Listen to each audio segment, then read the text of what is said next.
Здравствуйте, рыбки! Сегодняшний таро-прогноз мы делаем для вашего знака зодиака. Расклад на месяц июнь. Расклад мы сделаем по неделям. То есть первые карты, которые у нас будут из основной колоды, будут, соответственно, по 1, 2, 3, 4 неделе. И вторая колода дополнительная будет подтверждать или опровергать как-то эти карты, смягчать их. Посмотрим. Тоже 1, 2, 3, 4 неделя. То есть расклад по неделям. Давайте посмотрим, что здесь у вас получится. Давно такой расклад не делала, еще пару лет назад как-то было такое дело, вам нравился он и многим подходил. Окей, думаю, сейчас попробую его снова сделать, раз он многим подошел.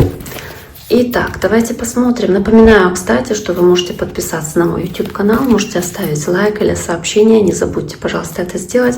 Мне это поможет держать мой YouTube канал более-менее в тонусе, и показывать окружающим, что видео релевантно и интересно. Итак, давайте посмотрим, рыбки, что у вас будет в месяце июне по неделям. По неделям, месяц июнь.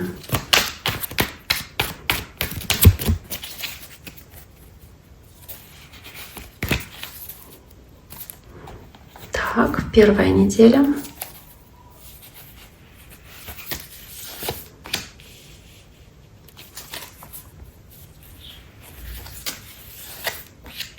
Вторая неделя. Третья неделя. Четвертая неделя. И давайте посмотрим дополнение. Первая неделя. Вторая.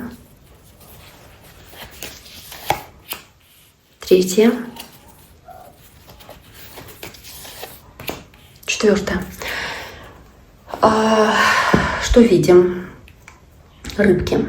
Что видим? Видим по этим картам, по неделям сейчас расскажу, но первое все равно, что бросается в глаза, это очень много здесь изображений Луны, 8 чаши, карта Луна как таковая сама по себе, совпадение дважды короля мечей у вас в 2 разных колодах, которая делает акцент на человека знака воздух, может быть в вашем окружении это весы, близнецы или водолеи, и ваша необходимость здесь поступить мудро, благоразумно в каких-то, может быть, логично. Возможно, здесь король мечей выпадает, чтобы вы разумное решение какое-то приняли. Видите, как он здесь думает. То есть подумать и принять какое-то самое логичное, ответственное решение, которое может быть. Подумав, принять это решение в какой-то смутной ситуации, запутанной ситуации, скрытой по Луне, какой-то имеющий подводные камни, имеющий какую-то неопределенность несущую. Потому что здесь это может касаться, кстати, семьи вашей и какого-то материального вопроса, не знаю, 5 пентаклей, потому что 5 пентаклей — это проблемы с финансовым будущим или стабильностью финансовой, то есть какие-то переживания из-за этого, или наследие как такового, то есть переживания за своих внуков, своих детей, за продолжение рода тоже может быть. Не обязательно финансы. Здесь любое наследие, наследство, наследие, продолжение рода. И вам нужно посмотреть своим страхом в глаза, то есть не бояться их, и принимать здесь эти решения, и действовать смело, самоотверженно, принимать мудрые решения, разумные, которые, скорее всего, будут правильными, успешными. Но вы смотрите, первая неделя, 8 чаш, насколько он разочарован в чем-то. Он разочарован и разворачивается, уходит от этих кубков. Уходит куда? В это ущелье, к неизвестности, к Луне. И очень много размышлений по королю мечей. Вас может разочаровать что-то связанное с воздушным знаком. Это весы, близнецы или водолеи. Или вас могут разочаровать какие-то ситуации, где вы думали, что все под контролем, а оно не все под контролем. Где вы проявили себя чересчур агрессивно в отношении кого-то, и человек расстроился, или это привело к конфликту, разногласию, человек развернулся, ушел, допустим. То есть здесь может быть какая-то ранящая честность или прямолинейность. Также может быть и как неуверенность в чем-то и ваша попытка найти разумное решение, разумный ход. Карта Луна и шестерка жезлов здесь с Луной, ваше желание реализовать какую-то вашу мечту, и вы пытаетесь разумное решение здесь принять, стараетесь по шестерке жезлов добиться успеха в результат какой-то, да, хороший получить, который будет победоносным для вас.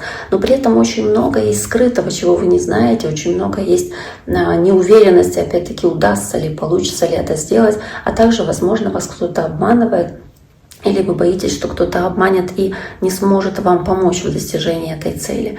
Карта, кстати, Луна может еще говорить о беременности. Здесь может быть какой-то успех, связанный с беременностью, как вариант. Но если мы говорим дальше о десятке пентаклей и пятерке пентаклей, то здесь вот вопросы семьи, я говорила уже, или наследия. Не обязательно именно семьи как таковой, которая здесь изображена. На других колодах изначально десятка пентаклей — это пентакли, это деньги. То есть в первую очередь это деньги. Да? Для нас не только деньги важны, и нашим богатством считаются не только деньги, но еще и наши близкие, наши родственники, там, наши внуки, неважно. То есть это наше продолжение рода. Да? И как говорил, кто там пел? Кто пел? Я уже не помню. Грузин этот или кто он? «Мои года, мое богатство», да? Для кого-то возраст его богатства, его опыт, его знания. Для кого-то это богатство и достояние.